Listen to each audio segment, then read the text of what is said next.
Only common denominator between last year resolution and this year is you. Do you even remember what was your last year resolution was? And here is the year 2026, and you have made promises to yourself that this year somehow is going to be different than last year. But what is not different is you. If you are one of those 1/10 of a percent, whatever, that actually accomplish their New Year resolution last year, this video is not for you. This for the people, they go step 1, 2, 3, 4, 5, 6, and they quit maybe at 3, at 7, at 8, at 9, and they give up. And by January the 15th, almost 70%, January the 15th, today's the 21st, January the 15th, over 70% of people worldwide, they give up on their New Year resolution. Why? Why this happened? Why did it happen last year and the year before and last decade and almost all your life? And maybe some of you at the springtime of their life or the winter time of their life, and every second and every moment count. A lot of things, failure, that you tried and failed. You can't start a brand new year with deficit and think this is going to be a prosperous year. I tell you what, you want to change this year? You want to make a difference this year? Take a step toward your goal and change 100%.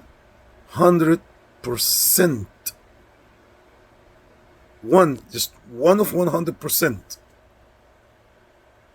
every day. Don't start big.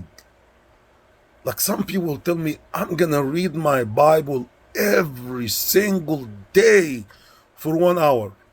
That probably lasts 3 days, sometimes a week, sometimes maybe I don't know anybody that actually made it through a month reading the Bible for 1 hour, because 1 hour turned to 30 minutes, 30 minutes turned to 15, 15 turned to 5, and 5 turned to nothing. And then last time they read their Bible was almost a year ago.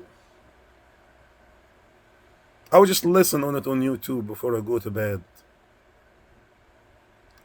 But God want to change you.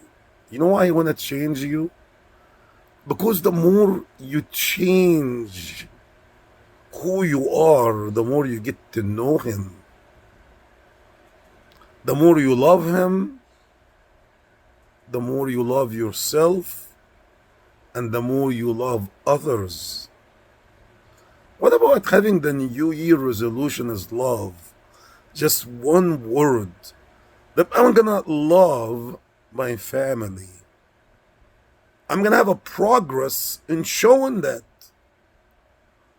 I'm gonna have some act of kindness toward my enemies, toward the people that belittled me, toward the people that actually hindered me from going higher at my job or your ministry.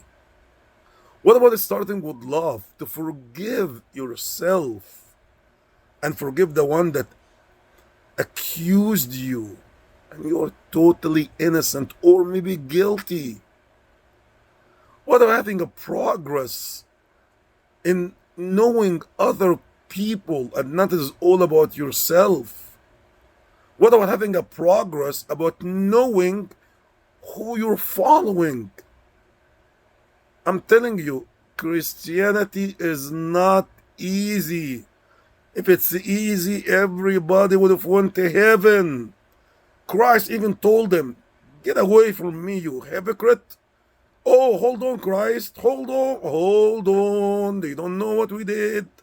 We preached in your name. We resurrected people in your name. We healed people in your name. But they didn't get to know him. He said, I don't even know you. You can use his name.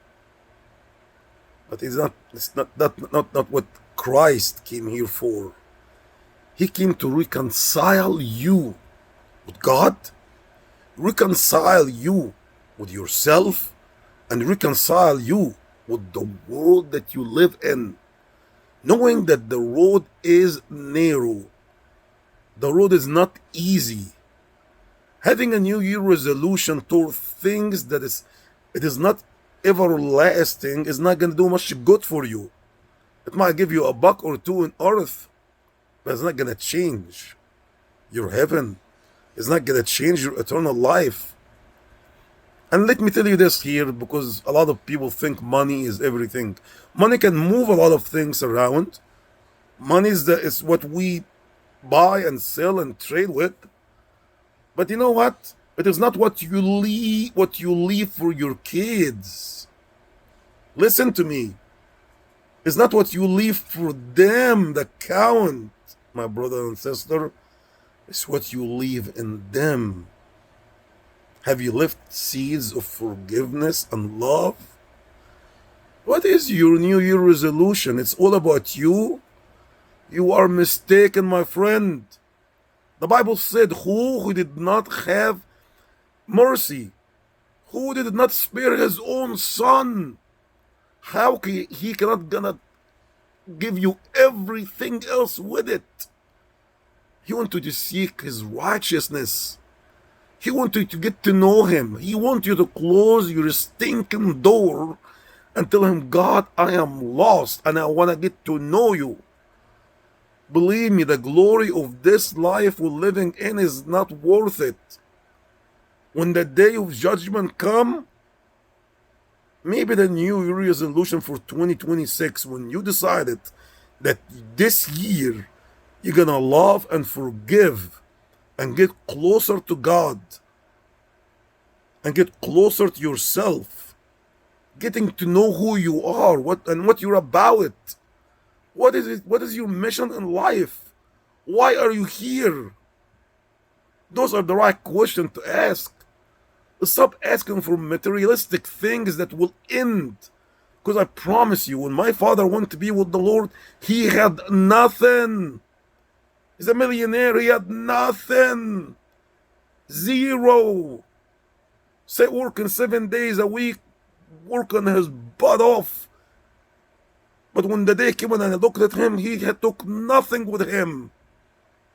Let your life leave a mark on the generation by loving your enemy and loving yourself and putting godly goals. You know, I ask a lot of people, a lot,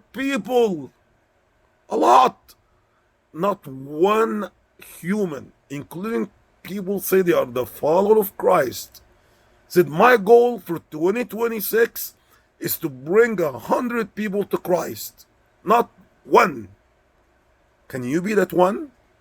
That using your social media, using your life outside your house, inside your house, to be an example to the love of God to other people that need it more than anything else? Start small, and I promise you, God will water your seed.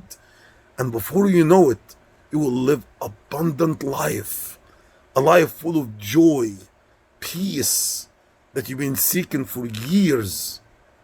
That's what you need today. Have a goal of expanding the kingdom of God. And once again, love the Lord your heart from all of your heart, all of your mind, all of your understanding, and love your neighbor as you love yourself. God's given destiny is near you. Open your eyes and see what He has in store for you. God bless you. Please comment, good or bad. I like it. Give me a thumb up, a thumb down. I like it. Share Share it if you think it's going to help anyone. God bless you, and I hope this year will be a different year in your life. Bye bye.